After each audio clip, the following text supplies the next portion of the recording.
Picture this for a second. You're sitting on the couch next to the person you love most in the entire world, but you feel completely invisible. Like you're right there in the room, you're speaking, but your words, they just seem to bounce off a wall of logic. Or, maybe worse, a distracted phone screen. So what actually happens when you feel completely invisible to the person you love most?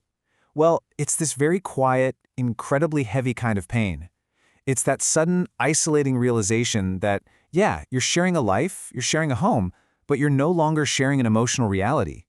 Underneath the surface-level fights, whose turn it is to do the dishes or the stress of busy schedules, there's this much, much deeper hunger.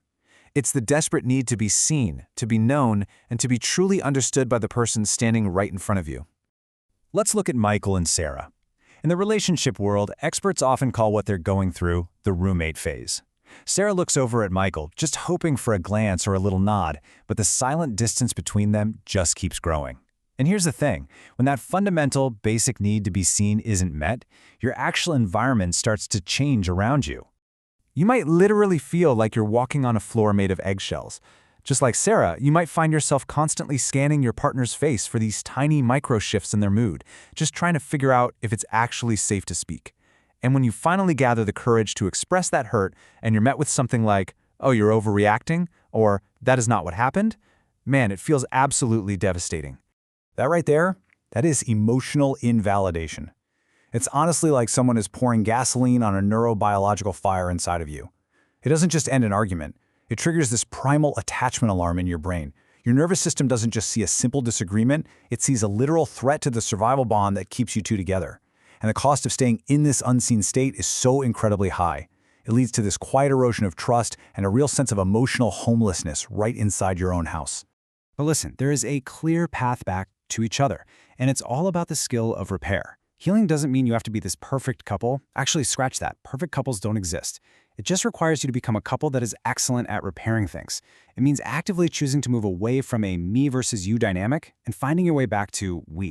The first step in this journey is to trade your grand gestures for boring predictability. I know, that sounds a little counterintuitive, right? When trust is thin, a partner like Michael might try to save the marriage with, say, a surprise bouquet of roses or a dramatic long letter. But to a partner who feels completely unseen, those grand gestures often feel pretty performative. They can even feel a bit manipulative, kind of like slapping a quick Band-Aid over a really deep wound. What Sarah actually needs isn't a surprise. She needs the monotonous rhythm of behavioral reliability. She needs to know that if she shares a fear, Michael isn't going to roll his eyes. She needs him to be a rock, not an emotional spike. That predictability is the foundation where Sarah's nervous system can finally step off high alert. Now, once the nervous system starts to settle down a bit, the second step is mastering a very specific, science-backed script for when things get heated. Instead of impulsive blaming, which usually sounds something like, "You never help out around here," we can try what experts call a gentle startup. It's all about voicing your concerns without sounding like you're going to war.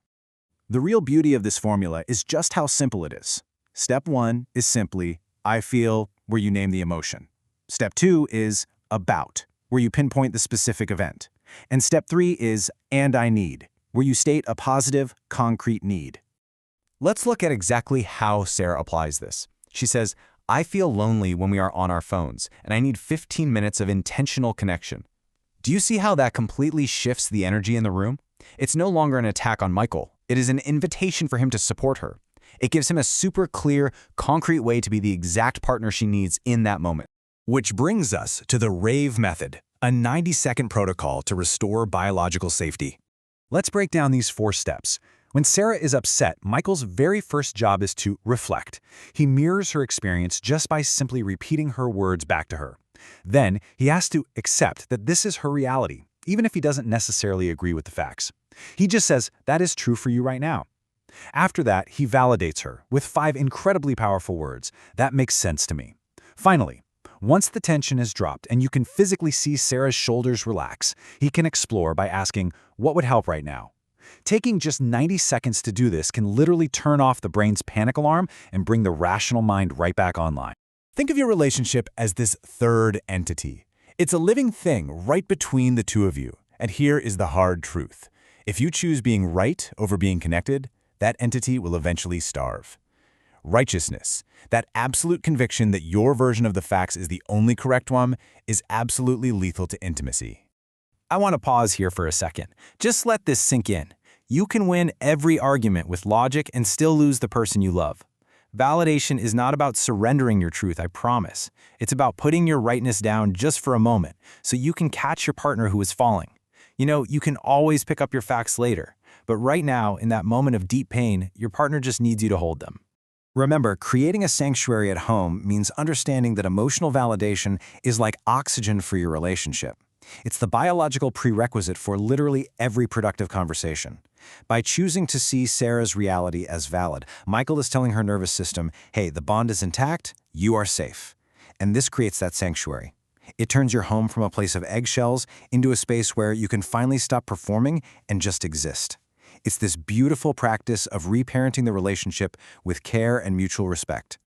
Now, if this message is resonating with you and you really want to go deeper into transforming your own marriage through self-awareness, ReframeUs has an absolutely excellent Kindle book called Harmonious Marriage: Elevate Your Marriage with Self-Awareness. It's specifically designed to help couples break these negative patterns and build emotional safety step by step.